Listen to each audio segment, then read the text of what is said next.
All right, it's October 9th. We just drove across the freaking United States. That was my 4th time doing it in a week or 2 weeks, dude. But we're here in Idaho. I'm with Jimmy and I'm with Karl, but they are leaving me. I got a different mule deer tag than these guys. They're gonna be hunting the zone south of me, so they're gonna drop me off for 5 days, and I'm gonna hike in here 4 or 5 miles and see what I can do. But right now is the day before the season. I just got all of my stuff out of the truck bed, and it is just a mess right now, but I'm gonna confine it down to like 40 or 45 pounds, and I'm gonna hike in there. But kind of just what we got. I got some mountain houses, got a boiler, you know, a lot of little Debbies, trekking poles, spotting scope, you know, sleeping bag. But the most important thing is I need deodorant and I need toothpaste up there, dude. I cannot live without those things. Toothbrush, toothpaste, deodorant, and then a gun that has ammo, and like I'll be fine. So we bought these tags like last December because that's how you gotta do for Idaho, not as a non-resident. So just been looking at maps, just constantly looking at maps for the last year basically, and I landed on this drainage here that I want to hunt. It's super remote, super steep, not very fun stuff, and that's what I always try to get into so I can get away from people. There's quite a bit more tags given away for this unit than my previous unit last year. Just gonna try to get away from people and go into a pretty remote drainage here. So that's the plan. I'll talk to you more when I'm up in the mountains. I really just want to go. I just had a huge breakfast. I just want to go in the mountains now. But that's about it. All right, so got my bag mostly packed. I'm planning on doing 5 days. So today is Sunday, Monday, Tuesday, Wednesday, Thursday, Friday. I'm gonna come out. I got 5 mountain houses. And I'm gonna make sandwiches. So I'll show you how to make my backcountry peanut butter sandwich. So that's just starting there. That's good for one sandwich. You don't need to spread it out because it just gets smushed in your bag anyway. I try to keep it centralized onto the bread, and then you put it together like that. And one Ziploc bag I can fit 3 peanut butter sandwiches. I'll show you how I do that in a second. So I'm almost at like half a can of peanut butter down on just 3 sandwiches. So here's the trick. So you got your sandwich bag. Some people, they only think 1 will fit in there. So first you get all 3, and you're gonna just use Newton's first law of push down and get that nice and condensed. So now, pretty low profile, but you saw how much peanut butter that thing holds. It's probably like 17 Reese's cups worth in there. That one's probably a pound itself. So there's 2. Now this is the important part. When you get 2 in there, you get outside the bag, and that's how you make room for the 3rd.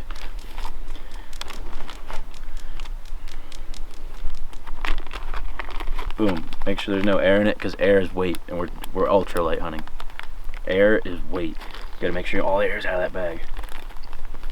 And there, that's 3 sandwiches, 1 bag. Alright, boys. Well, good luck. Good luck. Stay safe. Stay safe up there. We'll hear from you. Kill a fucking Text us if you can. Good luck, boys. Have a good time. Walk safe. Alright, so this is home for the next 5 days or so. It's about 2:30 right now. Hiked over a little 3.5 miles to get into this spot.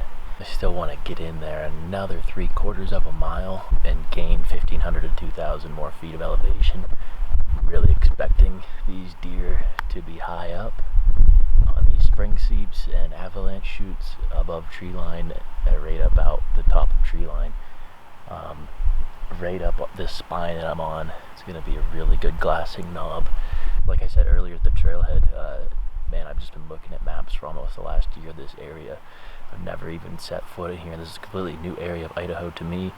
I use Onyx a lot for dropping pins and stuff, but the satellite view is really not that good. I will be honest, the satellite view is not that good, so I use Google Earth a lot. So Google Earth is a very high definition picture of these mountains and allows you to do 360 view on a 3D view. You can zoom right into onto like a mountain's point or a spine like we have up here, and I can just kind of pivot from my view and see if that's a good glassing spot and see how much country I can see. And yeah, this point up here is going to be a really, really good spot for me to go up and glass this evening and tomorrow morning and just kind of see what's going on. But yeah, totally new area of Idaho. Last year I hunted mule deer really hard in a different unit. That was a very tough unit, very low deer density. Was fortunate enough to get a nice buck, but just kind of want to explore. I love exploring new areas and new land, seeing what new country, and did want to get into a little bit of a higher deer density as well. So kind of landed in this unit. Really know nothing about it, but why I picked this specific unit is I like the topography, I like the remoteness of it. There's not a lot of road access in some places. Big thing for me is getting away from people. I don't want to see another human when I'm hunting. Can't stand it. And just the overall habitat, I saw a lot of similarities in parts of this unit, specifically in this drainage, to places where I hunted last year where I saw some very nice bucks. And that's really what I'm going to key in on. These high elevation, top of the tree line, little spring seeps, little sage openings, you know. Once I get up here higher, the trees kind of thin out, there's openings, there's avalanche chutes, and that's what these big mature mule deer love. And that's my overall goal, is to get a nice mature mule deer buck, and so we'll see if we can make that happen. Just super thankful to be here. I had a blast hunting mule deer last year, and just really hope I can do it every year. That's become a new found passion of mine, and just a lot of respect for these critters. These bucks are literally like mountain goats. It's crazy where they live, and I just really respect that, and I love just learning more about them and seeing them doing their thing, and just being out here living with them. I think it's so fun. Just hang out here for a little bit and then head up on this spine, probably 1,800 feet maybe, and that's where I'm gonna glass this evening, maybe find a buck and roost him for the morning. That's what's going on. Alright, so I took a little nap, and I was like, I might as well just go up the hill and check out this glassing knob. And there is bull elk absolutely everywhere. I can't even explain how many bugles I'm hearing right now. And I got a decent bull right here at 300 yards above me. I have a bull screaming below me, and I bet there's 6 over across the drainage over here. There's so many elk here. You can just hear them bugling. It's insane. This one's not bugling though. No mule deer yet, but there's a lot of critters in here for sure. I'm just gonna go up here a little bit. That thing is right below me. It's crazy.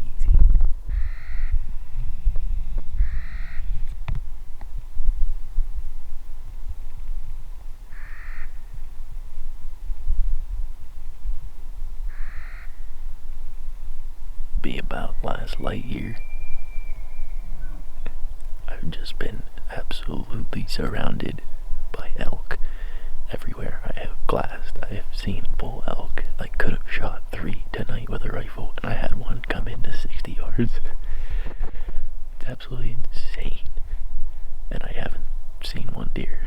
Still feeling good about this area. I mean, there's quite a bit of tree cover, and I mean, there's elk I hear bugling and I don't see, so it's pretty easy to miss a mule deer that is almost a little less than half the size of a bull elk.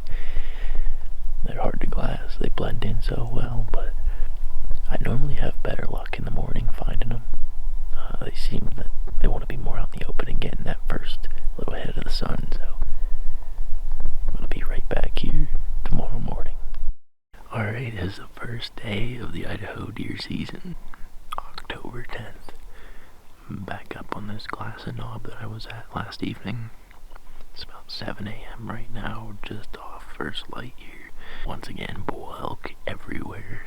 At least keep me entertained until I find a deer. It's a beautiful morning, but definitely a little warm. I would like it to be a much colder, but we'll take what we can get. I'm just happy to be here. The moon's really bright. It's pretty sweet. Look at that. I didn't even need my headlight to walk up here this morning.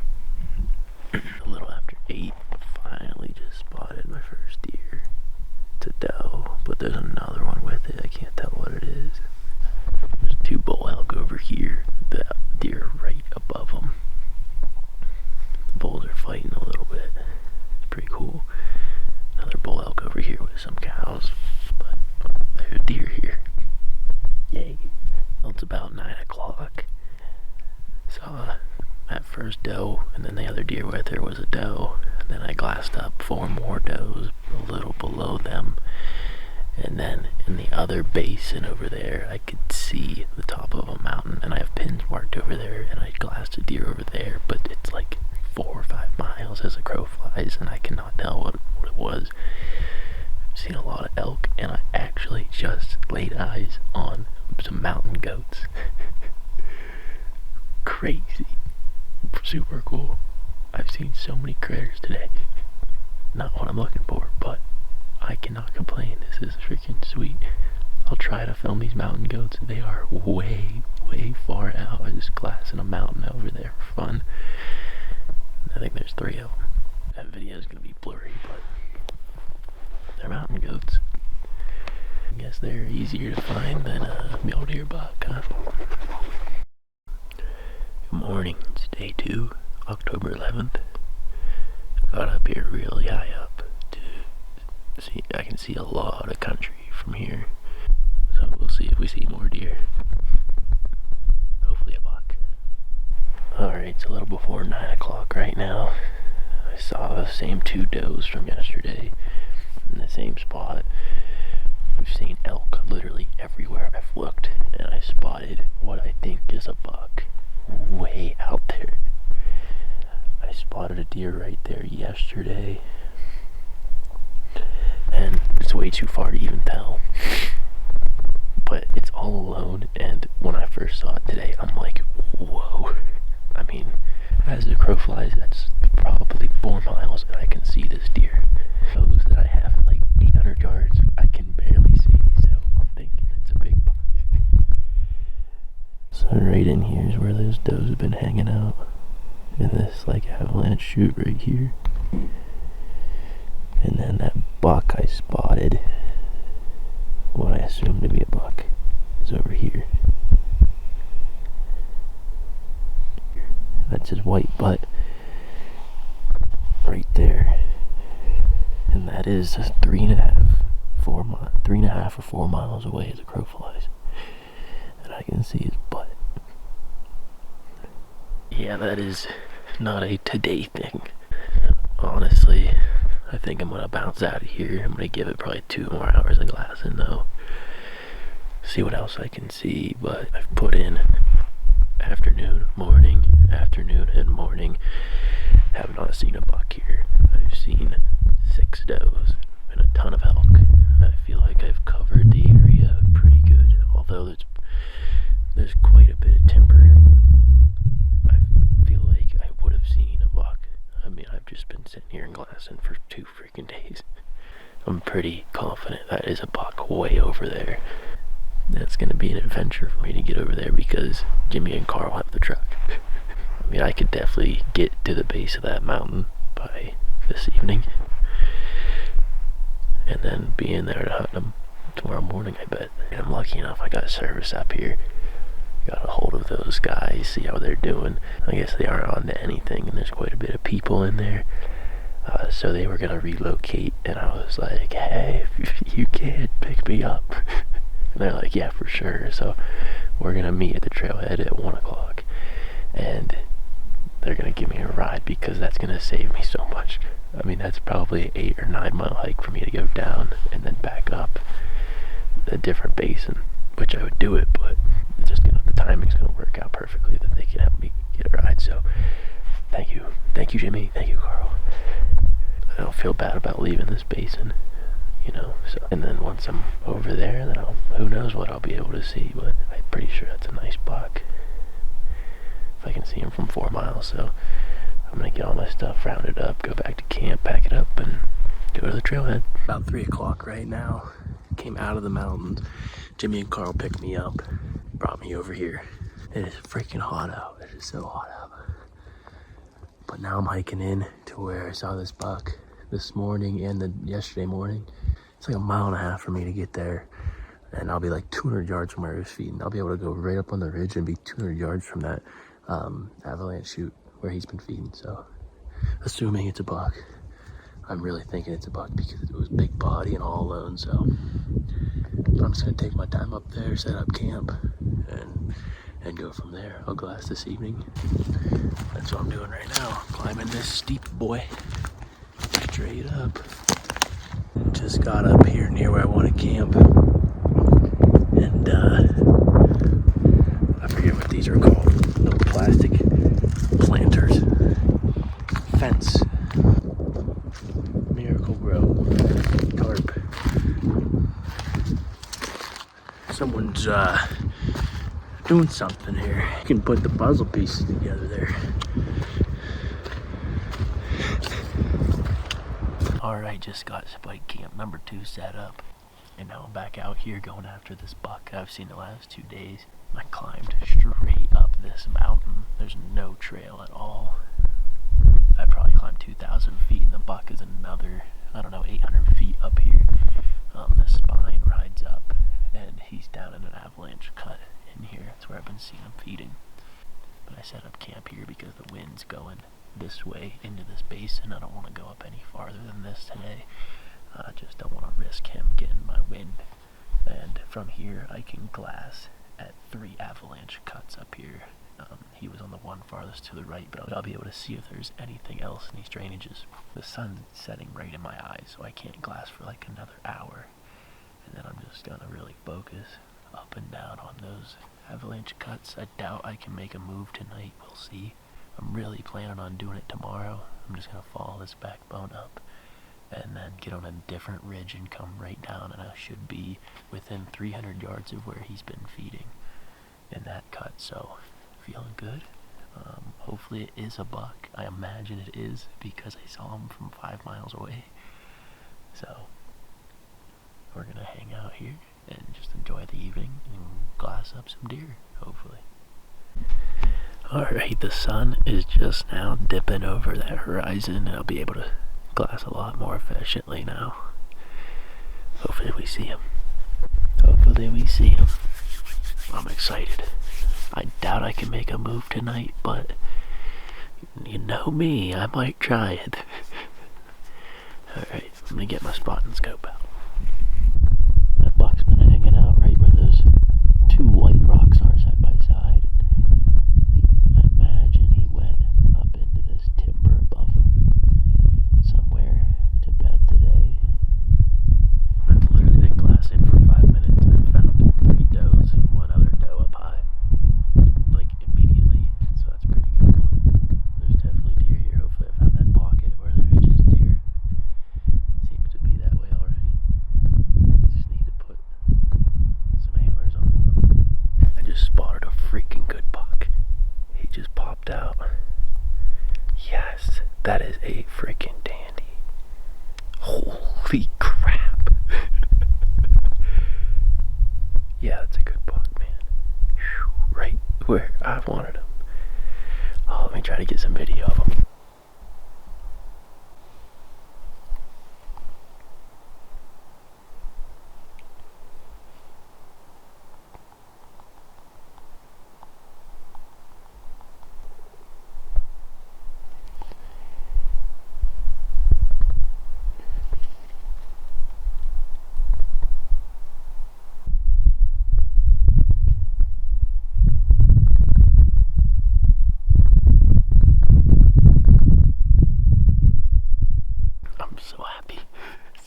Spot one. Man, I don't think I can make a move right now. What time is it? 6:54. Last light is in 30 minutes. I'd rather not push it. I'd rather not. I can set up really close to that in the morning, completely undetected, rather than going in there right now and messing things up. And that's right where I've seen him the last 2 days. He's still in that same avalanche cut, so yes. I'm so stoked. It's a good buck. I'm gonna get my spotting scope back out and take another good look at him before it gets dark. I wanted to keep glassing, but I'm shaking too bad.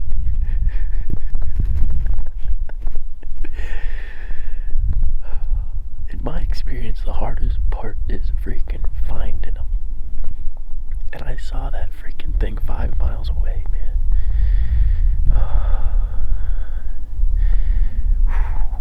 I'm so excited. It's a very nice buck. It looks like a nice 4x4. It's pretty wide. I'm freaking shaking. I didn't even do anything yet. I love this stuff, man. This is so cool. My ears ringing. Who is it?